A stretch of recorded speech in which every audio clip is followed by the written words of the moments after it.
आपकी सेहत की चेकलिस्ट। जानिए जरूरी normal value. Normal BP range है 120 टू 80 मिलीमीटर पर माइक। नॉर्मल पल्स रेट है 70 to 100 beats per minute.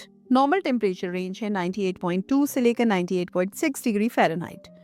Normal breath rate हमारा होता है 12 to 16 breaths per minute. And normal haemoglobin range males में 13 टू 18 ग्राम पर डेसीलीटर एंड फीमेल्स में 11.5 से 16 ग्राम्स पर डेसीलीटर। नॉर्मल कोलेस्ट्रॉल रेंज है 130 to 200 milligram per decilitre. Normal potassium range होती है 3.50 से लेकर 5 milli equivalent per litre and इसी तरह सोडियम होता है 135 to 145 milli equivalent per litre. Triglyceride की highest range 220 milligram per decilitre रहती है। हमारी बॉडी में जो नॉर्मल ब्लड अमाउंट है वो 5 टू 6 लीटर्स होता है। नॉर्मल शुगर रेंज बच्चों में थोड़ी ज़्यादा होती है 70 टू 130 मिलीग्राम पर डेसीलीटर और बड़ों में 70 to 115 milligram per decilitre. Normal iron range है 8 to 15 milligram. White blood cell counts 4000 से लेकर 11000 तक नॉर्मल माना गया है।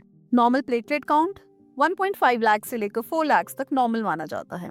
Normal red blood cells count 4.60 से लेकर 6 मिलियन सेल्स नॉर्मल मानी गई हैं। नॉर्मल कैल्शियम रेंज 8.6 से 10.3 मिलीग्राम पर डेसीलीटर होता है।